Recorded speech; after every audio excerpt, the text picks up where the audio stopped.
You know what really pisses me off? When people act like I'm the bad guy for wanting to experience life on my own terms. Like, is it really that crazy to want a little freedom? I'm Gabby, 23, and I'm about to tell you how my boyfriend of 4 years completely overreacted when I suggested something that wasn't even that big of a deal. Anthony and I met when I was 19. I'd never really been single, always jumping from one relationship to the next. But with him, it felt different, more stable. We moved in together after 2 years and everything was going according to plan. Then CO hit and we were stuck in our tiny apartment driving each other nuts. Just as things were getting back to normal, I got a serious brain concussion in a car accident that basically kept me bedridden for over a year. I'm not gonna lie, Anthony was there for me through it all. He'd work all day, then come home and take care of me, make dinner, help me to the bathroom when I could barely walk, the whole thing. I know that sounds amazing, and it was, but also it was suffocating. By the time I started feeling better, I realized I'd spent my entire early 20s either in a relationship or literally confined to our apartment. I hadn't lived at all. So when I finally recovered enough to function normally, I decided I needed to go on a solo trip. 3 months backpacking across Europe, something I'd always dreamed about. Anthony was supportive at first, saying I deserved to have some fun after everything I'd been through. He even helped me research destinations and host. But then I brought up what I thought was a perfectly reasonable suggestion. I've been thinking, I said one night while we were making dinner. What if we had like an open relationship while I'm away? His face immediately changed. What? I've never been single as an adult, I explained. I've always been in relationships. I'm not saying I want to break up. I love you. But this might be my only chance to experience what it's like to be on my own without, consequences. Anthony stared at me like I'd suggested we rob a bank. Are you serious right now? You want permission to cheat on me? It's not cheating if we agree to it, I said, rolling my eyes. And it goes both ways. You could hook up with people, too. I don't want to hook up with other people, he said. Do you? That's not the point, I said, feeling defensive. The point is freedom, experience. I've never had that. We argued for hours. He kept saying things like, that's not how relationships work. And if you want to be single, then be single. He completely missed my point. I wasn't asking to end our relationship. I just wanted to experience something different without having to give up what we had. The next day, he brought it up again. I'm concerned that you even suggested this, he said, all serious. It makes you wonder if you're actually happy with me. Of course I'm happy with you, I said. This isn't about you. It's about me getting to experience something I never have before because it matters to me, he said, getting all emotional. I've been here for you through everything. And now you're telling me you want to sleep with other guys while you're traveling? I didn't say that specifically. I argued, even though between us, that's exactly what I meant. And besides, it would just be physical. It wouldn't mean anything. He set a boundary right then, said if I did anything while away, our relationship would be over. No discussion, no compromise. Fine, I said eventually. I choose you 100%. But inside, I was seething. Who was he to limit my experiences? The week before my trip, I decided to try a new approach. I invited Anthony out to that little Italian place he loves and wore his favorite dress. I figured if I could get him in a good mood, maybe he'd be more open to compromise. I've been thinking about what you said, I told him over dessert, reaching for his hand, and I understand your concerns. He looked relieved. Thank you. That means a lot. I was thinking maybe we could find a middle ground, I continued. What if we set some rules, like we only tell each other general stories about our time apart, not specific details? His expression changed immediately. Rules for what exactly? I said, trying to sound casual. For while I'm away, we could have like a don't ask, don't tell policy. He pulled his hand away. Gabby, we already discussed this. Either we're in a committed relationship or we're not. But that's so black and white. I argued. Vicky says she and Matt have all these rules that make their arrangement work. They can flirt but not kiss, or Kiss, but nothing more. There are options. I don't care what Vicky and Matt do, he said, his voice getting louder. That's not us. An older couple glanced over and I felt my cheeks flush. Can you lower your voice? I hissed. You're making a scene. I'm making a scene, he laughed. You're trying to negotiate terms for cheating on me in public. It's not cheating, I insisted. It's an arrangement, and it would only be physical. Don't you want me to live a full life? I want you to live a full life with me, he said. Is that really so controlling? In my head, I was screaming, yes, but I kept my cool. I just think you're being insecure. If you really loved me, you'd trust that no matter what happens on this trip, I'll come back to you. Trust isn't about letting your partner sleep with other people. He said it's about believing they won't want to. We barely spoke on the drive home. I tried bringing up the compromise idea a few more times, but he shut me down every time. After the third attempt, he asked me point blank if I was already planning to cheat on him. Of course not, I lied. I'm just trying to be honest about what I want. Isn't that what couples should do? Communicate? There's a difference between communication and manipulation, he shot back. That hit a nerve. How am I manipulating you? By being honest about my feelings, by trying to wear me down into accepting something you know I'm not okay with. He said, if you want to be single so badly, then be single. But don't expect me to wait around while you find yourself in some other guy's bed. I almost broke up with him right then. Who talks to their girlfriend that way? But my trip was only 3 days away, and I'd already paid for everything. Plus, I didn't actually want to lose Anthony. I just wanted more, so I backed down. Fine, forget I mentioned it, I'll be faithful. The morning of my flight, Anthony drove me to the airport. He hugged me extra tight at security. Promise me nothing will change, he whispered. I promise, I said, fingers crossed behind his back. Not because I was planning to cheat. It wasn't, not exactly, but because I didn't want to be bound by promises when I was supposed to be experiencing freedom for the first time in my life. My first stop was Barcelona. For the first week, I was pretty much the perfect partner. I video called him every night, sent cute updates throughout the day, and turned down a drink offer from a local guy at a tapas bar. I even texted Anthony about it, thinking he'd be proud of me for being faithful. Instead, he seemed annoyed that someone had hit on me in the first place. Why are you going to bars alone? He asked. Because I'm traveling alone, I replied, rolling my eyes. What am I supposed to do? Hide in my hostel? By the second week, the constant check-ins were starting to grate on me. I was trying to have adventures. And there was Anthony texting me every few hours, asking what I was doing, who I was with, when I'd be back at my hostel. Then I met Zoe, an Australian girl staying at the same hostel in Valencia. She was on her own year-long trip around the world and had the most incredible stories. One night over sangria, she told me about her fling with a Brazilian surfer, a weekend with an Italian chef, and a magical night with a French artist. What about your boyfriend? I asked, assuming she had one back home. She laughed. No boyfriend. Total freedom. That's what traveling is all about, right? Finding yourself? I smiled, but inside I felt jealous. That's exactly what I'd wanted, what I still wanted. But instead, I was spending half my trip texting updates to Anthony. What about you? Zoe asked. You're not here with anyone, right? You should come to this beach party tomorrow. The guys who invited me said they're bringing friends. I hesitated, then agreed. A party didn't mean anything would happen. I was just making friends, experiencing the local culture. I didn't mention the party to Anthony during our call that night, not because I was planning anything bad, I wasn't, but because I knew he'd make it into a bigger deal than it was. The party was everything it should be. Music playing, people dancing on the sand, drinks flowing freely. That's where I met Felipe. Tall, tanned, with this slight accent that made even the most ordinary words sound interesting. He knew all the best spots in Valencia, the restaurants tourists never find, the hidden beaches, the secret viewpoints.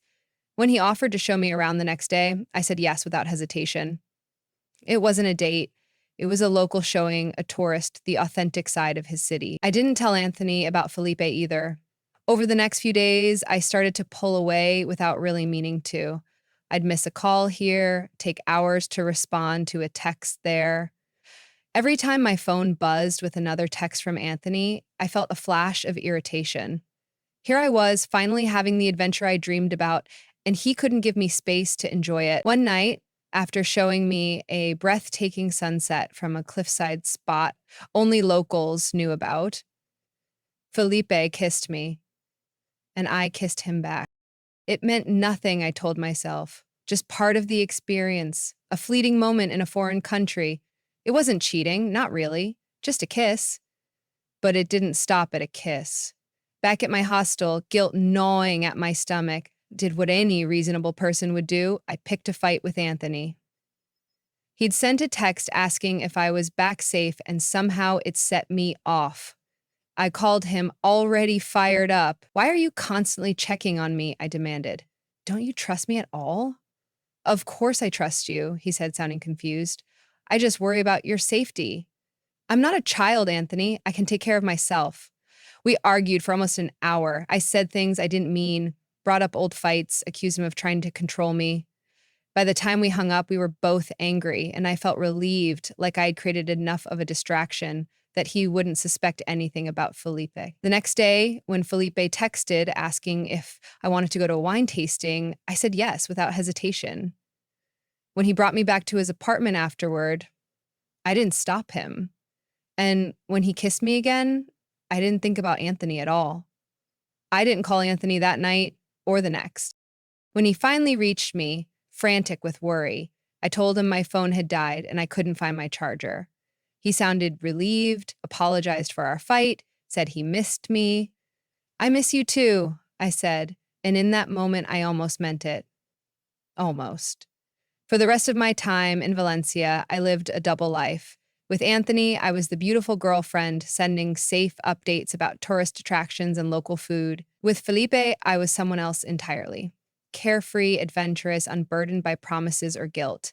I told myself what Anthony didn't know wouldn't hurt him, that I'd leave this all behind when I moved on to my next destination, that it didn't count if it was in another country. The night before I left Valencia, Felipe asked for my number, said he wanted to keep in touch. I gave it to him even though I knew I shouldn't, even though I planned to block him as soon as I was on the train to my next destination, but I didn't block him. And when he texted me photos of our spot by the cliffs saying he missed me, I texted back. When he suggested meeting up in Barcelona before I flew home, I didn't say no. Meanwhile, Anthony was planning his visit, 2 weeks with me in Italy, the final stop on my trip. He sounded excited on our calls, talking about all the places we go together. I tried to match his enthusiasm, but all I could think about was how I'd managed to keep my secret from him. My next few weeks were a blur of cities, sights, and increasingly elaborate lies. I'd tell Anthony I was tired from sightseeing when really I was hungover from nights out. I crafted a sanitized version of my trip for him, one where I was always alone, always thinking of him, always counting the days until his visit. As his visit approached, I began to panic. What if he somehow found out? What if Felipe texted while Anthony was with me? The web of lies I'd created suddenly seemed fragile. I considered coming clean. Just once, late at night in a Paris hostel, I drafted a text telling him everything, but I deleted it before sending. The thought of losing him was too much to bear. 3 days before Anthony was set to join me in Rome, Felipe texted again. He'd found cheap flights to Rome. He could come see me, he said, just for a day or two before my boyfriend arrived. I should have said no immediately. Instead, I hesitated, told him I'd think about it. Before I could reply, another message came through. This one from Anthony, a simple, sweet note saying he couldn't wait to see me, that these 3 months had been the longest of his life, but he was proud of me for taking this journey. Shame washed over me. I looked at the two messages side by side. Felipe's suggestion of one more secret meeting, Inani's declaration of pride and love. For the first time since Valencia, I saw my actions clearly. I blocked Felipe without responding. Then I stepped onto my hotel balcony and cried. The crying didn't last long. By evening, I'd convinced myself that blocking Felipe was enough. A clean break, a fresh start. Anthony would arrive in 3 days, and we'd pick up where we left off. He'd never know what happened. I spent those days deep cleaning my social media, deleting conversations, untagging myself from photos. I built a version of my trip that Anthony would approve of, erasing all traces of the real one. When Anthony's plane landed, I was waiting at arrivals with a nervous smile. I ran into his arms, kissing him with what I hoped looked like unrestrained joy. I missed you so much, I said, and that wasn't a lie. Part of me had missed him, missed the safety and comfort of our relationship. Not as much as I missed you, he replied, holding me tight.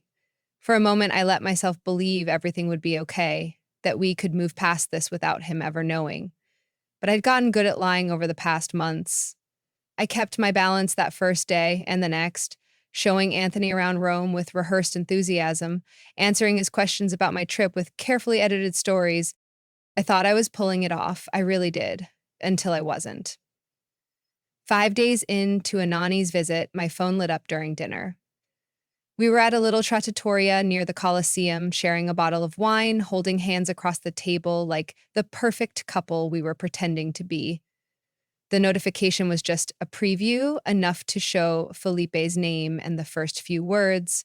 I know you blocked me, but I had to try one more. Anthony saw it before I could grab my phone. I watched his face change as he read the name, the message. Watched confusion give way to suspicion, then hurt.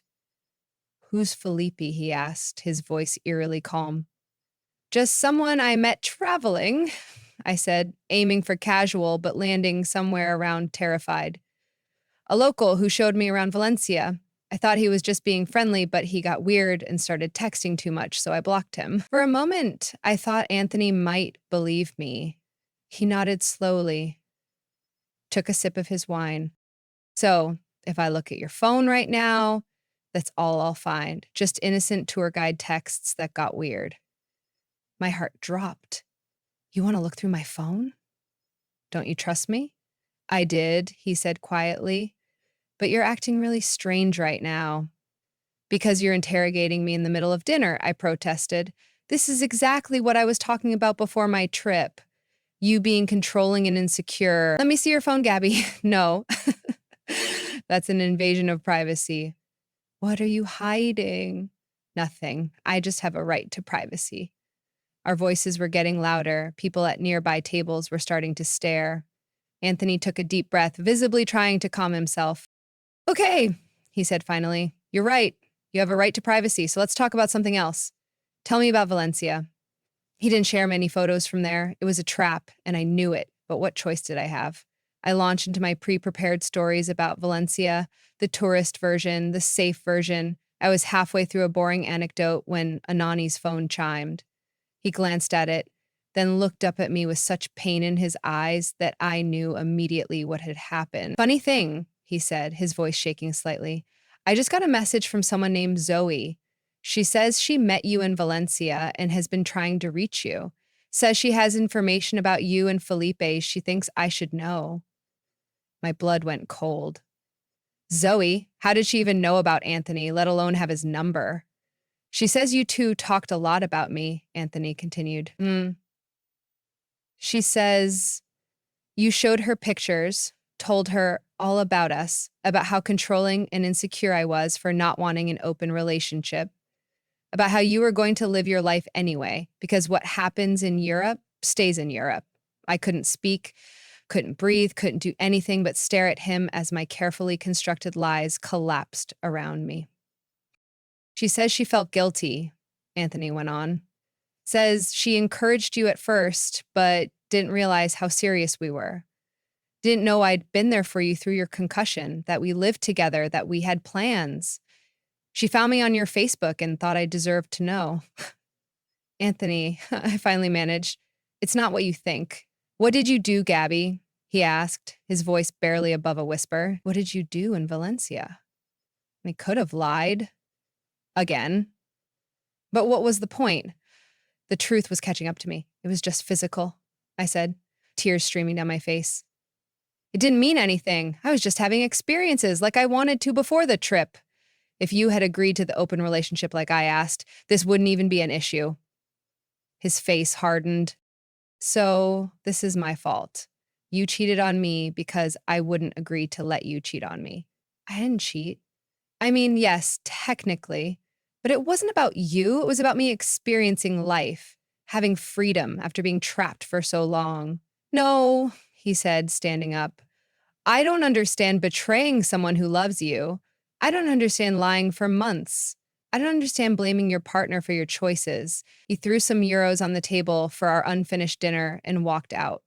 I ran after him, crying, causing a scene in the middle of a Roman street. Anthony, please. It was a mistake. It won't happen again. He stopped, turned to face me. You're right about that. It won't happen again. We're done, Gabby.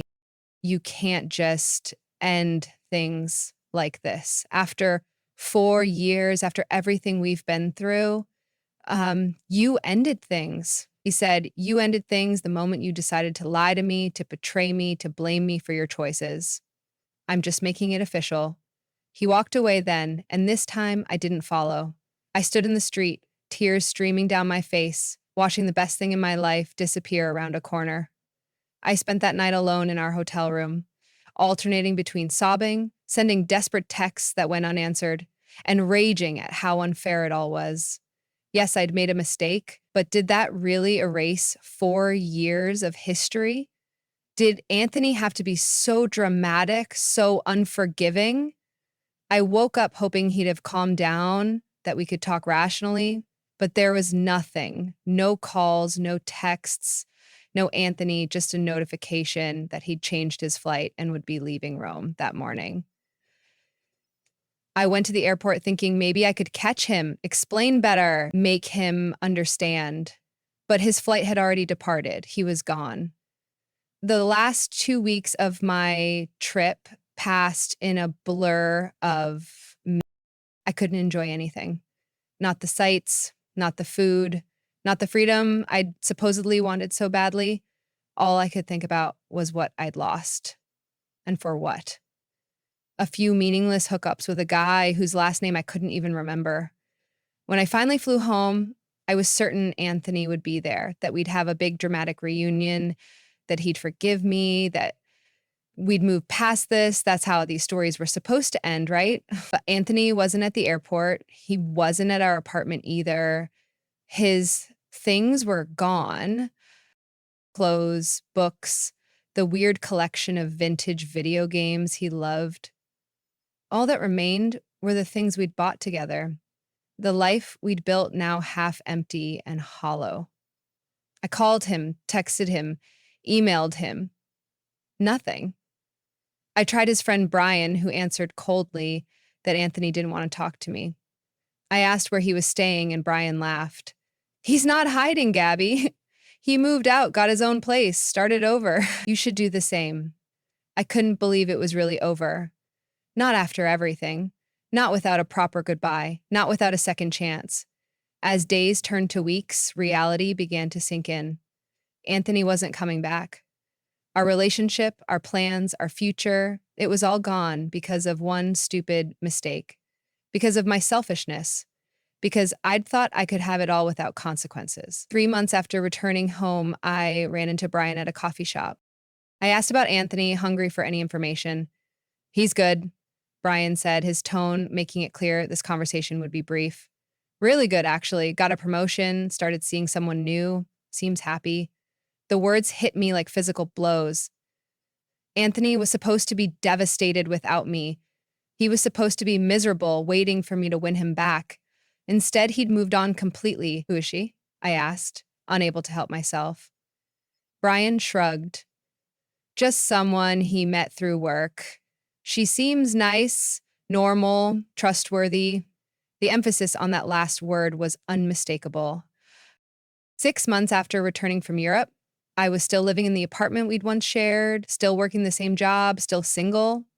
But everything had changed. I had no real friends left. My family, while supportive, clearly thought I'd made my own bed. Meanwhile, through social media breadcrumbs and unwilling updates from mutual acquaintances, I'd learned that Anthony was thriving. New apartment in a better neighborhood, promotion at work, still dating the same girl, apparently getting serious, weekend trips, dinner parties, like a life that looked bright and full without me in it.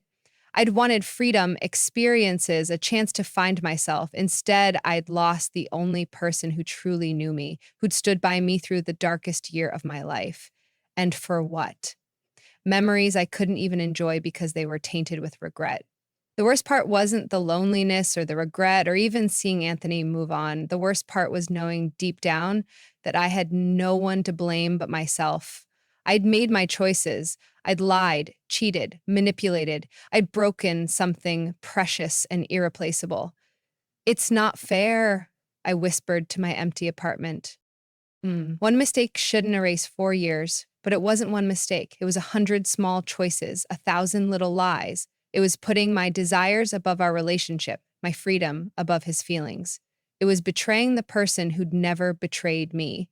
If I could go back, I'd do everything differently. I'd appreciate what I had instead of craving what I didn't. I'd recognize that true freedom isn't about doing whatever you want. It's about choosing what really matters and committing to it fully. But I couldn't go back. All I could do was move forward alone, carrying the weight of what I'd lost, what I'd thrown away. I'd asked for an open relationship before my solo trip. He'd said no, so I'd called him insecure. Turned out he wasn't insecure at all. He simply knew his worth, and now so did I. Far too late.